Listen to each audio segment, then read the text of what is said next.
சுசீந்திரம் மார்கழி திருவிழாவின் வரலாறு. சுசீந்திரம் பல வரலாறுகளை தன்னுள் அடக்கிய தமிழகத்தின் தென்கோடி முனையான கன்னியாகுமரி மாவட்டத்தில் அமைந்த ஒரு அழகிய ஊர். இங்கு அமைந்துள்ள ஸ்ரீ தாணுமாலயன் திருக்கோவில் சைவ வைணவ ஒற்றுமைக்கு ஒரு சிறந்த எடுத்துக்காட்டாகும். இங்கு மார்கழி திருவிழா மிகவும் பிரசித்தி பெற்ற திருவிழாவாகும். இந்த திருவிழாவிற்கு மிகப்பெரிய வரலாறு ஒன்று உள்ளது.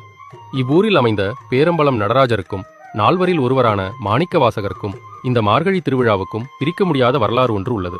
அது என்ன என்பதை காண்போம். இக்கோவிலில் ஆண்டுதோறும் 4 திருவிழாக்கள் நடைபெறுகிறது. அது சித்திரை மாதம் நடக்கும் தெப்போற்சவ திருவிழா தானு எனப்படும் பரமேஸ்வரனுக்கும், ஆவணியில் வரும் திருவிழா மால் எனப்படும் மகாவிஷ்ணுவுக்கும், மாசியில் வரும் திருவிழா திருக்கல்யாண திருவிழாவாக அம்பாளுக்கும் கொண்டாடப்படுகிறது. என்றாலும் இந்த மார்கழி மாதத்தில் வரும் திருவாதிரை திருவிழாவே மிகவும் பிரசித்தி பெற்ற திருவிழாவாக கொண்டாடப்படுகிறது. இதன் வரலாற்றை காண்போம். 9ஆம் நூற்றாண்டில் வாழ்ந்த மாணிக்கவாசக பெருமான் மதுரை மாவட்டம் திருவாதவூரில் பிறந்தவர். தனது சிறுவயது முதலே சைவத்தின் மீதும் சிவபெருமான் மீதும் அதீத அன்பு கொண்டிருந்தவர். இவர் அரிமர்த்தன பாண்டியனிடம் தலைமை அமைச்சராகவும் பணியாற்றினார். ஞான நெறியை பின்பற்றிய இவர் 32 ஆண்டுகளே வாழ்ந்து ஆணிமகத்தில் சிதம்பரத்தில் முக்தியடைந்தார். அவ்வாறு மாணிக்கவாசக பெருமான் ஒரு மார்கழியில் சுசீந்திரம் வருகிறார். வந்து தாணுமாலயனை தரிசனம் செய்துவிட்டு சிதம்பரத்தில் நடராஜ பெருமானின் ஆருத்ரா தரிசனம் காண செல்கிறார். போகும் வழியில் ஒரு முதியவரிடம், ஐயா, மார்கழி திருவாதிரை என்றோ என கேட்க, அந்த முதியவரோ இன்றே மார்கழி திருவாதிரை என்கிறார். கலங்கினார் மாணிக்கவாசக பெருமான். ஐயோ, திருவாதிரைக்கு சிதம்பரேசனின் ஆருத்ரா தரிசனம் காண நினைத்தேனே, என்னால் போக முடியவில்லையே என்ற வருத்தத்தில் கலங்கி அழுது புலம்பினார் மாணிக்கவாசக பெருமான். அப்போது ஒரு அசரீரி கேட்டது.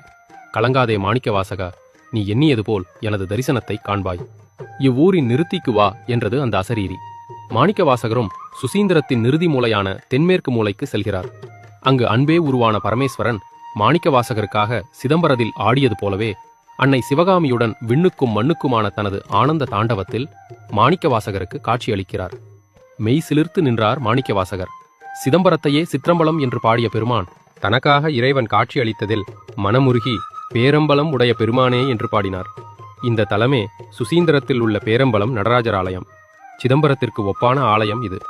பின்பு மாணிக்கவாசகர் தான் கண்ட ஆருத்ரா தரிசனத்தின் நினைவாக சுசீந்திரத்தில் மார்கழி திருவிழா எனப்படும் திருவாதிரை திருவிழாவை அவரே தொடங்கி வைக்கிறார். இவ்வாறே சுசீந்திரத்தில் மார்கழி திருவிழா இன்னமும் பிரம்மாண்டமான திருவிழாவாக கொண்டாடப்படுகிறது. இந்த திருவிழா முதலில் மாணிக்கவாசகர்